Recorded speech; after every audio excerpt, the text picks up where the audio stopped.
Shalom and good day all, and welcome back again to another Fool's Gold review. And this time around, I'll be reviewing Justice League 68, care of our favourite Fool's Gold seller in DC Comics, and also of Checkmate too, Brian Michael Bendis. And as you can see, and if you might happen to be new to this, alright, let me give you just a basic outline of how this works. Fool's Gold works basically in relation to the currency conversion and how much I believe the stories are worth. That's it in basic terms. Of course, with it, I give a rating and how much I believe it's worth in relation to the cover, the art, and the story, which means that there is also going to be a total for the artist as well as for the writer. Now, the thing is, for Brian Michael Bendis to get out of Fool's Gold, it is probably going to need at least an 8 or a 10 to get out of it. Clearly in the story writing side of things. And to those who have been following through the Fool's Gold on the channel, yeah, you know my history with it.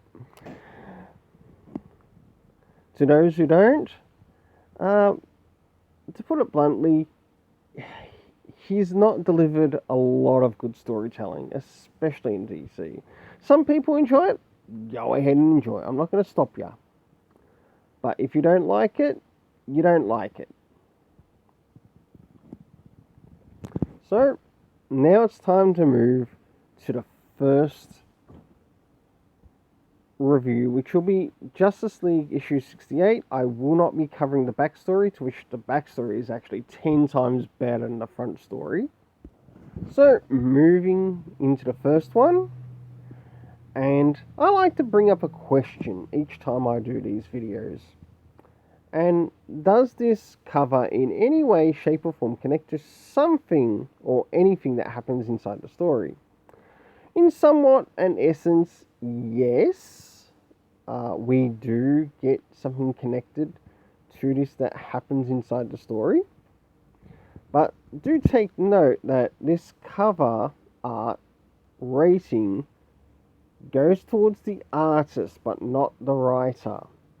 Yeah, even though the writer might have given some ideas to the artist, in this, all credit goes to the artist, not the writer, on how he delivers what we've got in front of us.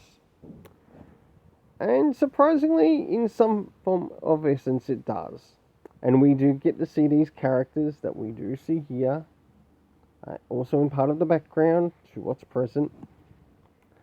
And I gave it a 7 out of 10, to which I believe the cover is personally worth $1.50. Now, looking at how much I've paid for this, $4.99. Now, don't forget, I have to go for a currency conversion here in Australia. So what does that convert to? $4.99? $8.95 Australian, so basically $9 Australian if I were to round it off. Let's see if Brian Michael Bendis and the art in that can make up that $9. So, time to move into the internal art, to which I'll show you some art around the beginning, middle and end of story.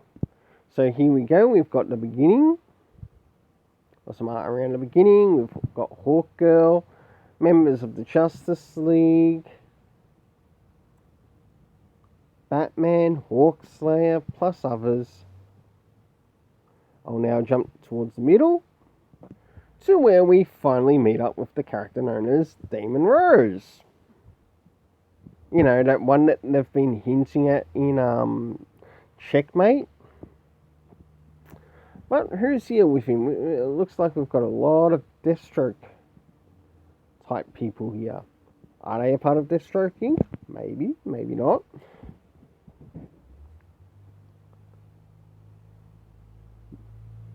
So, let's jump towards the end. And last but not least, some art towards the end. To be honest, I actually completely enjoyed the art in this. And I gave the art a 7.5 out of 10, to which I believe it's worth $1.65. Now, what of the story contents?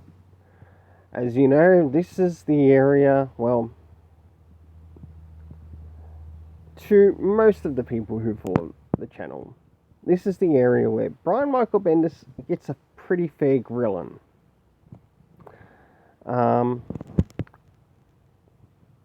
But to those new, you'll understand why he gets a fair grilling.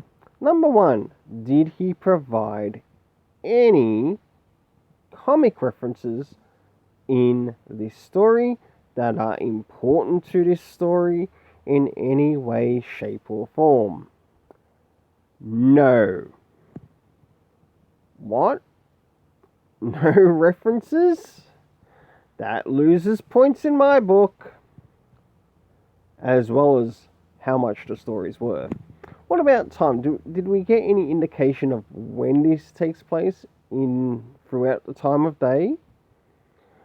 No, not really.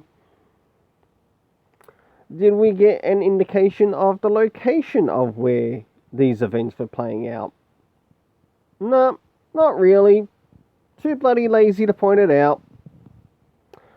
All of those things lose points in my book, as well as the comic's worth.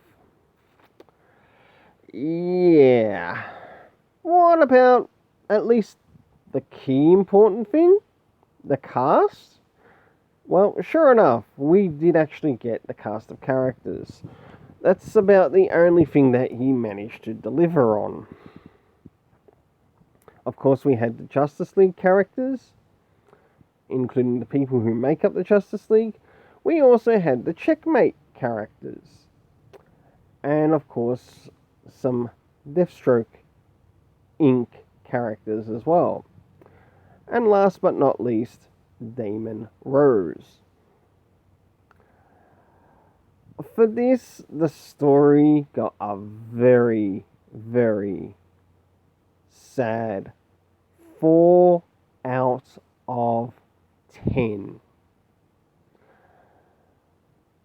Yeah. In technicality, maybe I should make it lower. But if the cast of characters is all that he can present to us, he's not giving us a really good story. You need locations. You need to point out time when things are taking place.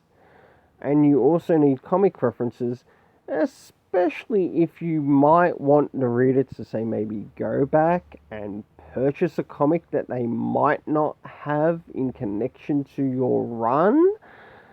It's a great way to lose money, Brian Michael Bendis, especially in DC Comics. So keep that up. How much do I believe the story's worth? 90 cents Australian, giving an overall total of $4.05. Now it's time to move on to Checkmate. So now it's time to jump into Checkmate, issue 4 of 6. Now let's see how well Bendis did with this one. Did he actually make any form of improvement? Let's find out. Starting off with first things first. How did we go cover-wise? Does this cover in any way, shape or form connect to anything inside the story? No. False advertisement at best. And terrible too. To which I gave it a 5 out of 10. And I believe the cover is worth $1. Now let's move into the internal art, to which I'll show you some art around the beginning, middle, and of course the end. Now starting off with some of the art around the beginning. And where the last issue's art was pretty decent, this has really slipped from the last issue, like seriously slipped from the last issue, because the quality of this has really gone down, and that's going to affect the rating. Now to jump towards the middle. Oh my goodness, we get a location. Well, that's not the only one anyway, but at least we get something in here which can sort of bring him a little bit higher in some form of rating somewhere. And of course we've got Lois and Superman together there. And last but not least, some art towards the end.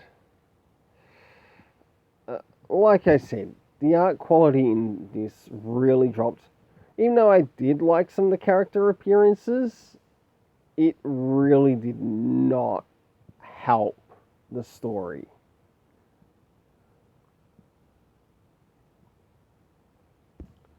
So for the art, I gave it a 5 out of 10. Now, I need to quickly get to something, how much this comic is worth, and what Brian Michael Bendis has to try to get back in the currency conversion. So it's $7.15 Australian. We'll make it $7.20, rounded off. Let's see how he goes in getting it back. Not just him, but also the artist. And as you know, the internal art, it really turned me off in this issue. I think the last issues, like the last 3 issues, the art was 10 times better, but this time it's just really gone down. And Maliv's quality has really gone down in this. I mean it. It has really gone down. Very disappointing, because I thought he was actually going to keep up the consistency of it. It doesn't look like it. If you can only deliver 3 good issues, I'm not impressed. And I think it's pretty easy to see where this story is going, especially with the art quality. Now, let's move into the story rating. How did Brian Michael Bendis go story-wise in this? Did he give us any comic references? Even though there was the stuff at the beginning, it felt useless. To be honest, it really felt useless. What he would have been better doing is giving us some comic references. We had none. Like to previous issues, we got none of that. Time, the next thing that I like to grill or to rate on, we got no idea when this was happening time-wise. 0 at all. Like, is it midday? Midnight? When is it happening time-wise? But he did manage to make it up in regards to some of the locations to which it was at. Of course, we had Checkmate headquarters, for one, to which we got to see in one place in the story, and also the Fortress of Solitude in the next. The next area where it sort of improved was the cast of characters, where we had Merlin, Guardian, Green Arrow, Manhunter, King, Bones, Lois, Superman, Calyx, Damian Wayne, Robin, Talia, and last but not least, Question.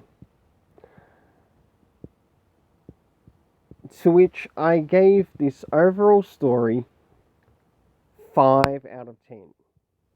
The only thing that sort of saved this story